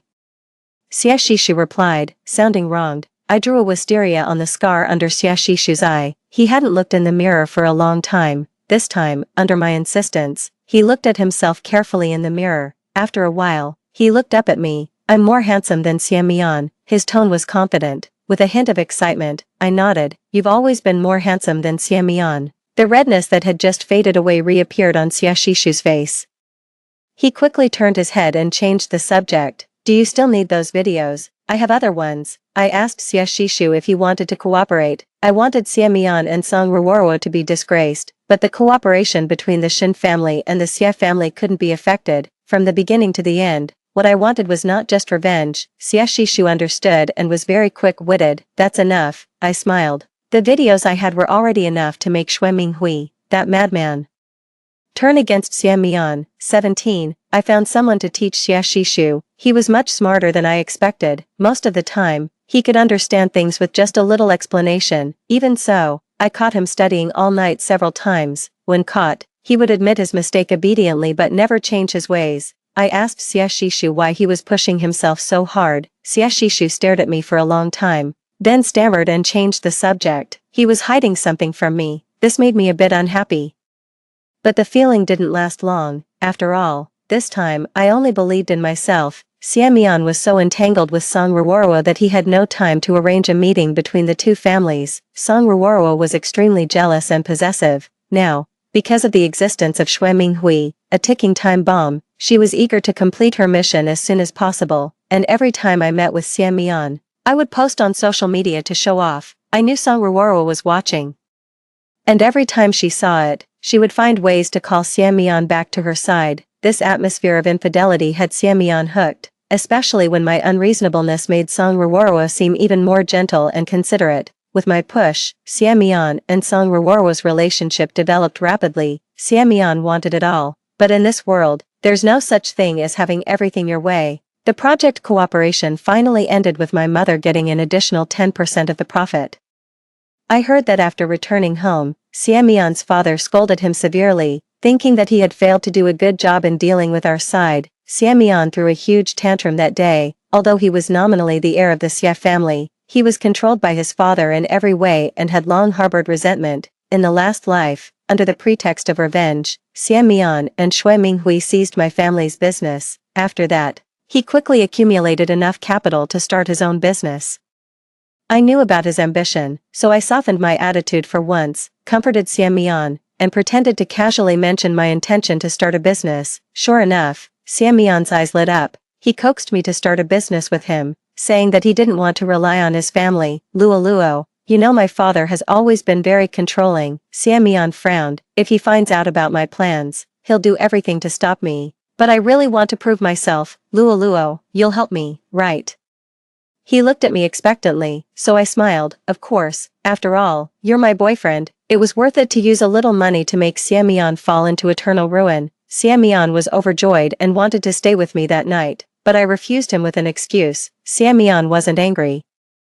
He left after telling me to rest well. I knew he was going to see Song Ruoro. Xiamian had been trained as the heir since childhood and was strictly disciplined. Song Ruoro had opened the door to a new world for him. According to the information sent by the private detective, the two of them had recently become obsessed with various role-playing games. Xiamian used this way to vent his emotions and was deeply addicted. This was completely different from the last life. In the last life, Xiamian didn't have a relationship with Song Ruoro, and without the provocation from Xue Minghui, he focused all his efforts on self-improvement. But now, with his ally turned enemy and his abilities not matching his ambitions, I was eagerly looking forward to the day when everything would come to a head. After all, the Xia family didn't have only Xiamian as a son. 18. Xue Minghui returned to the country. The first thing he did after coming back was to find me. He was straightforward.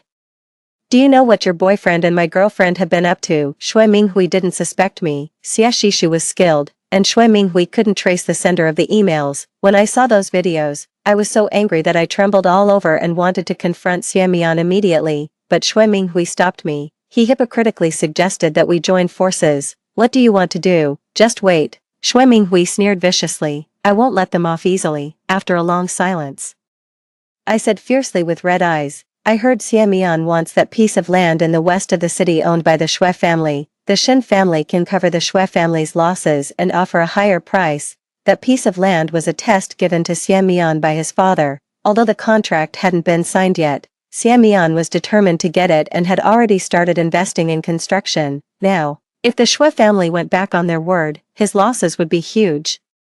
Shui Minghui's eyes lit up immediately. Deal. He thought I was so angry that I was foolish enough to take on that mess, but he didn't know that soon, the land would be taken over by the government, bringing immeasurable benefits. I watched Shui Minghui's departing back, put away the anger on my face, and smiled instead. Shui Minghui underestimated how crazy Xie Mian could be when two rabid dogs fight. I hope Song Ruoro can still bear it. My phone vibrated. It was a message from Xie Shishu.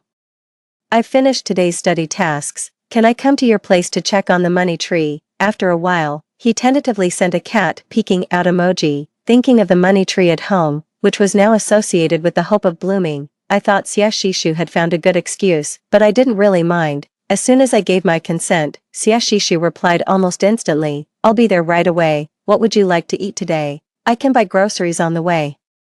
Xie Shishu was much better at cooking than Xie Mian, and his dishes suited my taste more. But this wasn't something he should be doing. I lowered my eyes, rubbing my phone, and refused him. I've already eaten. I happen to have something to discuss with you tonight and check your recent study progress by the way. This time, Xie Shishu took a while to reply. Okay. Then came a cat-looking, dejected emoji. I didn't reply further. While Xie Mian and Song Ruoro were immersed in their various dramatic scenarios, I followed my mother's lead, intensified my study of company operations, attended various business meetings, and expanded my network. I once thought that Ms. Shen could always protect me, until in the last life, she was framed for financial crimes by Xie Mian and imprisoned. I was powerless to support the Shen family, and in the end, all her years of hard work were swallowed up by Xie Mian and Shui Minghui, my mother, who loved beauty so much, tried every means to save me until the day she died, but I could do nothing. But this time, everything was different. 19. Shui Minghui delivered his gift at the birthday celebration of the Xie family's patriarch. The Xie family had originally planned to announce the engagement between the Xie and Shen families that day. Song Ruoro didn't show up, but no one paid much attention, until Xie Mian's phone suddenly rang. When he saw the caller ID, his face froze.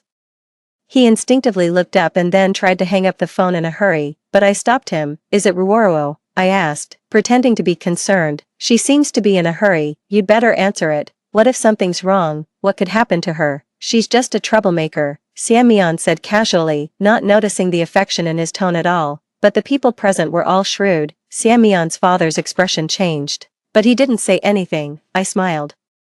And when Xie Mian was about to hang up, I snatched the phone from him and answered the call. You should answer it. What if there's really an emergency? Mian, save me. Before she could finish, Song Ruoro's scream with a sobbing voice rang out. Shui Minghui is trying to rape me. As soon as these words came out, Xie Mian's face changed drastically. He instinctively wanted to run out, but was stopped by his father. Dad. Xie Mian's voice was filled with unhidden urgency. Ruoro is in danger. Xie Mian's father forced a smile at my mother and me, then scolded in a low voice. What danger could she be in? She and Xiao Shui are boyfriend and girlfriend. They're not, Xie Mian instinctively retorted, but suddenly stopped when he noticed me. Then his eyes lit up. Luo, you agree with me going, right? I had caught Xie Mian several times when Song Ruoro used various excuses to get him to go and accompany her. At first, Xie Mian would nervously explain to me. But after I magnanimously showed my understanding several times, he became more and more blatant. He even thought it was only natural. I suppressed the smile in my eyes, frowned, and shook my head. Then I kindly advised him, Uncle Xie is right. Shui Minghui and she are in a relationship. How could he do something to hurt her? Maybe she's saying this on purpose. I bit my lip and didn't continue, but the meaning was clear. Xie Mian's face instantly darkened. He looked at me with disappointment in his eyes, and hurtful words blurted out without thinking. Shen Luo, I never thought you'd become so vicious. Xie Mian's father slapped him, stopping him angrily. The sudden pain brought Xie Mian back to his senses, but the words had already been said. He gave me a complex look, turned around, and was about to leave, only to be stopped by his father's men. Let him go. When the two sides were at a stalemate, the voice of the old master of the Xie family sounded. He was helped out by Xie Shishu, and I exchanged a quick glance and then quickly looked away. The old master of the Xie family scanned Xie Mian with eagle-like eyes. But Xie Mian, you should know what the consequences will be if you step out of this door today. You're not the only son in the Xie family. These words carried a warning, but Xie Mian didn't care. He pushed past the security guards without looking back and ran out. 20. the old master of the Xia family was extremely angry, but the best was yet to come. In the middle of the banquet, the screen in the hall suddenly started playing a live video. The environment in the video was dim, but there were ambiguous gasps and offensive dialogues. Slut. Are you so happy being my dog? Where did Shui Minghui touch you? Here, or here? I didn't let him touch me. Brother, won't Shen Luo mind if you come here? After all, you're going to announce your engagement later. Don't mention her. That woman won't even let me kiss her. I don't know what she's pretending to be so high and mighty about. If it weren't for her surname being Shen, I wouldn't even bother with that vicious woman. Everyone heard it clearly. Xie Shishu's face turned ice cold almost instantly. His gaze on the video was as if he wished he could rush over and kill Xie Mian, but I stopped him silently. The old master of the Xie family had a stroke on the spot. The scene was in chaos. In the end, Xie Shishu called the family doctor, made a decisive decision to turn off the video, block the news, and deal with the media reporters at the banquet in a timely manner. He also had people forcefully bring Xie Mian and Song Ruoro back, but this video wasn't only played at the banquet. It spread across the entire internet. Shui Minghui had gone all out. It was considered a response to the hints I gave when sending those videos. I lowered my head and took a sip of wine without saying a word. My mother demanded an explanation from the Xie family with a cold face. Helpless, Xie Mian's father could only keep apologizing. He immediately handed over 3 projects to the Shen family and agreed to many conditions, barely calming my mother down. The anger on my mother's face hadn't completely disappeared, but she beamed as soon as she got in the car. How did you know Xie Mian would definitely go to that woman? She guessed that I had secretly orchestrated all these things. I let out an ah and chuckled. Because Song Ruoro is pregnant. 21. I had someone leak the news of Song Ruoro's pregnancy to Xie Mian. She originally wanted to keep it from Xie Mian and have an abortion. Because Song Ruoro was worried that the existence of the child would affect her leaving, but Xie Mian found out, and he was extremely eager for the child, so Song Ruoro had to put aside those thoughts. But everything was just beginning. With such a huge scandal, the Xie family became the butt of many people's jokes. The old master of the Xie family was hospitalized and fell into a coma. When Xie Mian's father was overwhelmed with work, he received the bad news that the Shui family had terminated all cooperation with the Xie family, because Xie Mian had disabled Shui Minghui. It wasn't difficult to find out what Shui Minghui had done, or perhaps he deliberately wanted Xie Mian to know it was his revenge. Of course, Shui Minghui didn't spare Song Ruoro either. He found people to humiliate her when she was alone, almost causing her to have a miscarriage. But Shui Minghui didn't expect Xie Mian to go so crazy and disable him in public. The spectacle of dogs biting each other was a delight to watch. Because of this, Xie Mian's father became cautious and checked all the project documents handled by Xie Mian. Sure enough, he found obvious loopholes in several important contracts. When signing those contracts, Xie Mian hadn't been present in person because he was fooling around with Song Ruoro. Moreover, Xie Mian had secretly contacted many contacts to join his newly established company. Xie Mian's father was furious. He gave Xie Mian a choice, but relying on his ability to start a business independently, Xie Mian refused to admit his mistakes. He even moved out of the Xie family with Song Ruoro. He was certain that his father would bow his head. After all, he had been the heir of the Xie family for more than 20 years. Xie Mian had never taken Xie Shishu seriously, but this time, his father was completely disappointed in Xie Mian. It was at this moment that he remembered he had another son.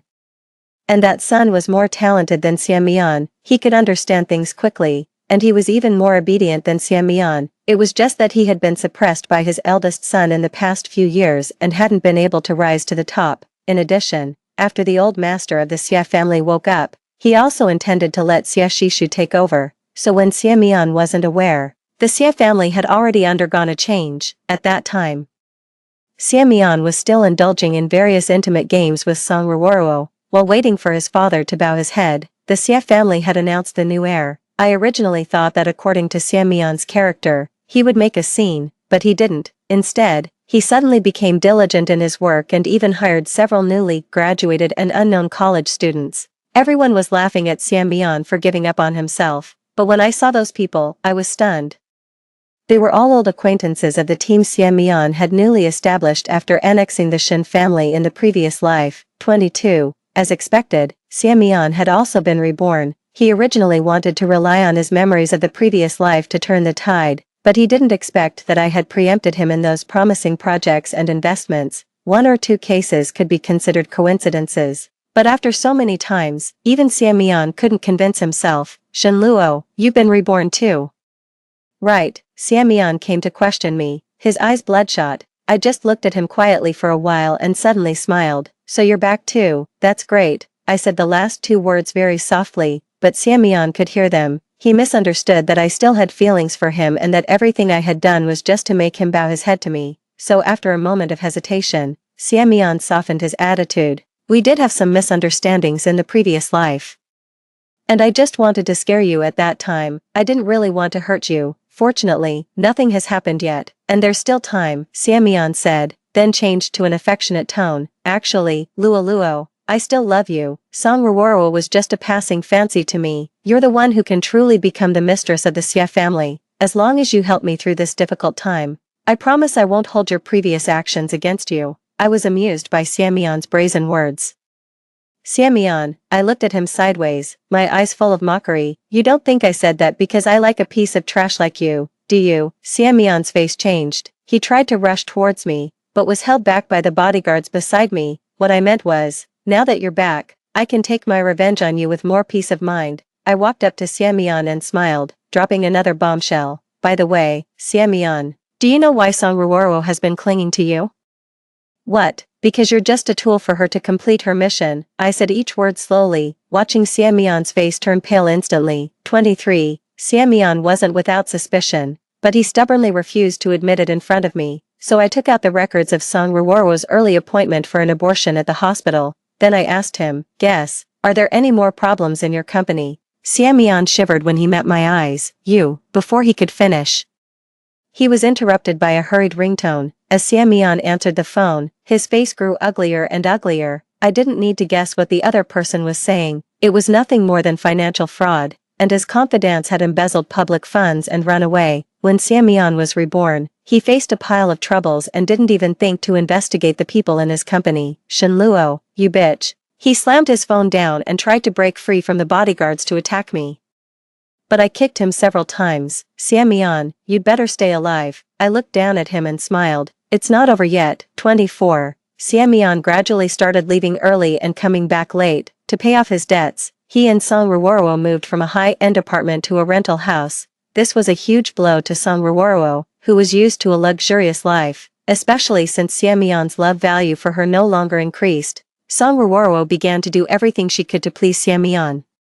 But although Xiamian vented his emotions, the love value didn't budge at all. At this time, Xue Minghui found Song Ruoro again and said that as long as she aborted the child and returned to him, he could forget about everything that had happened before. Song Ruoro wavered, especially after Xiamian scolded her the previous day for spending hundreds of thousands on a necklace, but by then, Song Ruoro's belly was already quite big, so she ruthlessly devised a plan to cause a miscarriage. But she didn't expect that everything would be photographed by the private detective I hired and sent to Xiamian. You bitch. Song Ruoro, who had been crying pitifully in the hospital, originally wanted to win Xiamian's sympathy, but instead, she was met with his punches and kicks. He grabbed her hair fiercely and smiled menacingly. You want to go back? I'll make sure you can never go back. You'll stay here with me forever. Upon hearing these words, Song Ruoro stopped crying instantly and looked at Xiamian in disbelief. It was then that I heard that cold mechanical voice ring out. Mission failed. In the previous life, Xiamian's love value for Song Ruoro had always been just a little short. Song Ruoro thought it was all because of me, so she planned a death that would make Xiamian fall in love with her completely and also allow her to take revenge on me. 25. In the end, Xiamian still bowed his head. He wanted to go back and beg his father for forgiveness, asking the Xie family to help him pay off his debts. But he was stopped by Xie Shishu. Xiamian's father was originally a bit soft-hearted, until Xie Shishu showed him some evidence of the tricks Xiamian had played on him to prevent other illegitimate children from competing for the family business. I had learned about these things by chance in the previous life, so I had prepared the evidence early in this life. Xiamian's father was shocked and angry, and he immediately had Xiamian driven out. This also let Xue Minghui know that the Xie family had truly given up on Xiamian. He began to take unbridled revenge on Xiamian. The next time I saw Xiamian was in the company's underground parking lot. With a knife in his hand, he rushed towards me, his eyes blood red. Bitch, die. But he was stopped. It was Xie Shishu, who I hadn't seen for a long time due to his busy schedule. It was the first time I saw such a sinister side of Xie Shishu. He punched Xie Mian again and again, as if he wanted to beat him to death. If I hadn't stopped him, Xie Mian would most likely have been killed by him. Ha ha ha, Xie Shishu, I knew it was you, a bitch and a psycho, a perfect match. Xie Mian spat out the teeth that had been knocked out, pointed at us with his swollen eyes, and laughed. When Xie Shishu heard the word psycho, his body stiffened. He turned his back to me and didn't dare to turn around. In fact, Xie Shishu was very different from the person he was a few months ago, but some of his inferiority complex was still ingrained, especially in front of me. I let out a sigh, patted Xie Shishu on the shoulder, and called the police. Until the police arrived, Xie Shishu didn't say a word. He just silently stood in front of me, in a protective stance. During the interrogation, I learned that Song Ruoro was dead. She had been stabbed to death by Xie Mian. After Shui Minghui disabled Xie Mian's leg and his manhood, Xie Mian took out all his anger on Song Ruoro. Later, when he had no money to pay off his debts, he forced Song Ruoro into prostitution. When Song Ruoro couldn't take it anymore and tried to escape, she was caught by the drunk Xie Mian, tortured almost to death, and then stabbed to death. After killing someone, Xie Mian went completely crazy. He thought that since he had already killed someone, it didn't matter if he killed one more, so he lay in wait for several days, waiting for a chance to attack me when I was alone, but he didn't expect to run into Xie Shishu. But I knew this wasn't a coincidence. Before leaving, I met Xie Mian one last time. As soon as Xie Mian saw me, he struggled wildly, cursing at me foully. He only quieted down after being kicked a few times by the police. Don't be so excited. I smiled at him softly. Don't worry. Your good brother will come to keep you company soon. The Shui family's business was already on the decline, and the disabled Shui Minghui was in low spirits, his behavior becoming increasingly unpredictable. He had many lives on his hands. After saying this, I turned and left without waiting for Xie Mian's reaction. I had already instructed people to take good care of Xie Mian in prison. The things he did in the last life would now be repeated on him bit by bit. The same applied to Shui Minghui. After leaving the police station, I let out a long sigh. Then I turned to Xie Shishu, who had been silent all this time, and asked, "How long have you been following me?" Xie Shishu stiffened. He suddenly lowered his head, looking helpless as if he had done something wrong. "I'm not blaming you," I sighed. Knowing his personality, I softened my voice. "Come to think of it, I should thank you for protecting me." But Xie Shishu still didn't say a word. Then I realized something was wrong. I forced Xie Shishu to raise his head. That's when I noticed he had gritted his teeth tightly, his eyes red. I was taken aback. Xie Shishu, surely he wasn't that scared. Xie Shishu bit his teeth hard, trying not to let the tears fall, but there were too many tears in his eyes. With a slight blink, a big tear rolled down. "Speak." I was getting anxious, and my tone became harsher. Finally, Xie Shishu spoke with great difficulty, his voice choking with sobs. I am not a psycho. I didn't expect that to be the reason." Xie Shishu, he was crying so pitifully that it stirred up the little kindness I had, so I cupped his face in my hands. "Look at me." Xie Shishu opened his eyes wide, trying his best to focus on me. "You're not a psycho, you're a hero." I smiled at him. "Look, you saved me once when we were kids, and now you've saved me again. Xie Shishu, you're clearly a hero. And you're so smart. My mom has praised you many times and even said she wished you were her child." I rarely had the patience to compliment people, but this time, in an attempt to soothe Xie Shishu, I racked my brain and said a lot of things. Even when I felt I was just rambling, Xie Shishu suddenly smiled. His eyes sparkled brightly, but the light faded quickly. He opened his mouth, hesitant. Finally, he mustered up the courage to speak. "I've been having this recurring dream. I dreamt that you were horribly tortured by Xie Mian. He even found people to humiliate you. I wanted to save you, but every time, I was just a little too late." Xie Shishu's voice grew softer and softer. Seeing my stunned expression, he quickly explained, "I'm really not crazy. I went to see a doctor, really. He even tried to take out the medical certificate to show me, but I stopped him." Xie Shishu. I sighed, for I didn't know how many times that night. "Are you stupid?" I remembered how he had hesitated when I asked him why he was working so hard. He was afraid something would happen to me, so he wanted to grow stronger as soon as possible. But he was also afraid that if he told me, I would think he was crazy. Xie Shishu pursed his lips and looked downcast again, like a big, sad dog. Yet he was so imposing when giving media interviews. I held back my laughter. "Congratulations. I heard you now hold 40% of the Xie family's shares." I couldn't help but marvel at how incredibly fast Xiaxishu had grown, but Xiaxishu quickly glanced up at me and then lowered his head again. He said very softly, "It's 027, what?" I thought I had misheard, so Xiaxishu patiently repeated, "I transferred them all to your name." This time, it was my turn to be silent. "The old man still holds 30%, and he won't give them to me yet," Xiaxishu said, sounding a bit apologetic. It took a while before I found my voice. It was hoarse yet earnest. "I never asked you to give me the Xie family business, Xiaxishu. When I first approached you, it was just to get revenge on Xie Mian. I do want to take over the Xie family, but you didn't have to go this far." Although later I hoped Xiaxishu could have the ability to protect himself, since he had saved me, I intended to give him the entire Xie family as a token of gratitude. No one would turn down money and status, at least. That's what I always thought, but Xiaxishu seemed to be an exception. "I know," he smiled at me shyly. Anshin said, "You can trust a man when pigs can fly." My mom did say that all the time. She also often said that men were just for fun, and if one didn't work out, I should move on to the next. But I'm sure she never said that in front of Xiaxishu, otherwise, he'd be so heartbroken. I nodded and heard him continue. "I think Anshin is right. I also think I'm not very reliable. Anshin also said that you love money. If I want to make you happy, I should just give you money." Xiaxishu paused and then asked me cautiously, "Did I do the right thing?" After a long silence, I nodded and said, "At least it's better than that money tree." God knew how much effort I had put into taking care of that money tree. Xiaxishu blushed deeply. "Why are you so good to me?" I looked up at Xiaxishu and asked. Xiaxishu blurted out without thinking, "Because only you would bring me food, drive away those who bullied me, and play with me." Those were all things that happened before the kidnapping. I interrupted him, "But I don't remember any of that." Xiaxishu frowned in confusion. "But even after you lost your memory, you still warned those people not to bully me. You also told me that I had to become strong to avoid being bullied." He paused, his eyes shining brightly. "Everything you said was right." I vaguely remembered saying those things, but back then, it was just out of momentary pity, yet Xiaxishu had remembered them all.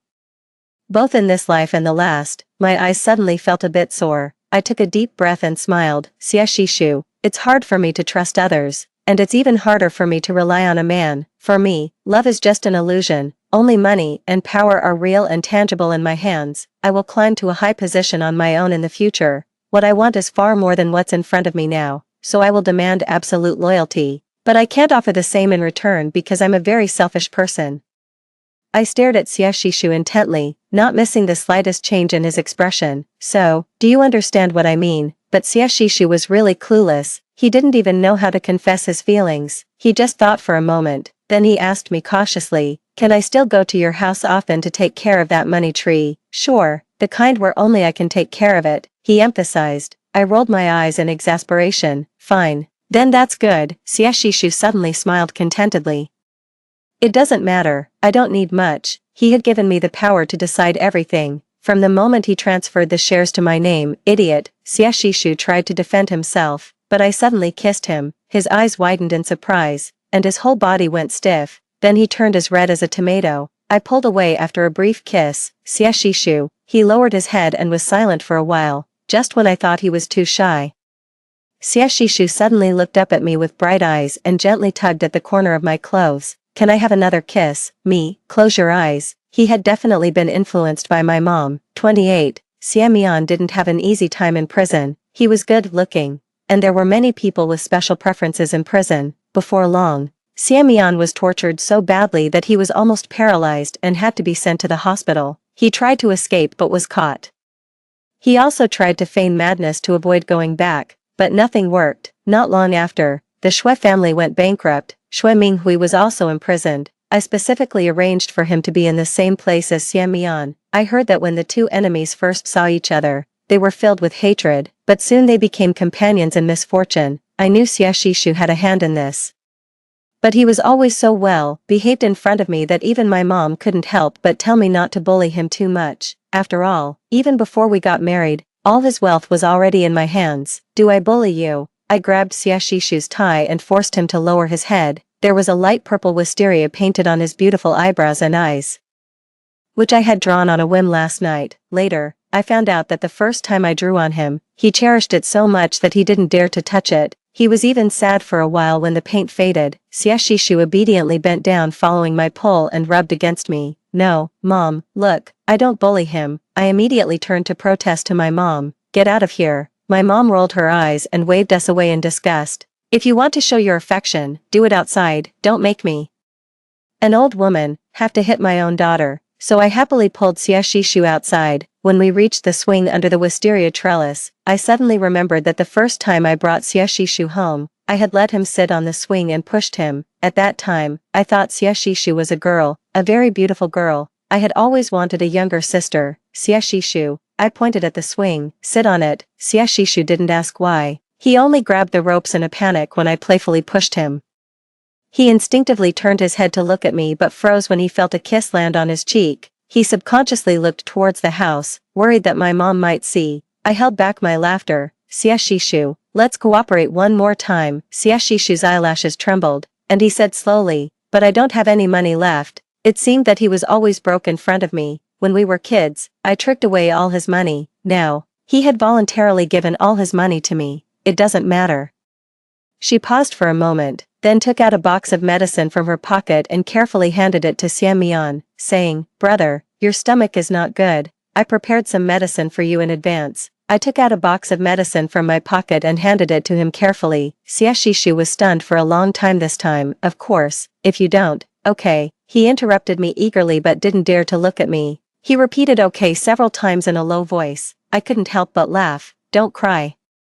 So Xiaxishu managed to hold back the urge to raise his hand and stubbornly said, I'm not crying. I sighed, but now I suddenly want to see you cry. Xiaxishu turned his head in surprise, his eyes still red. I kissed him, then I said, if my mom sees this, she'll say I'm bullying you again.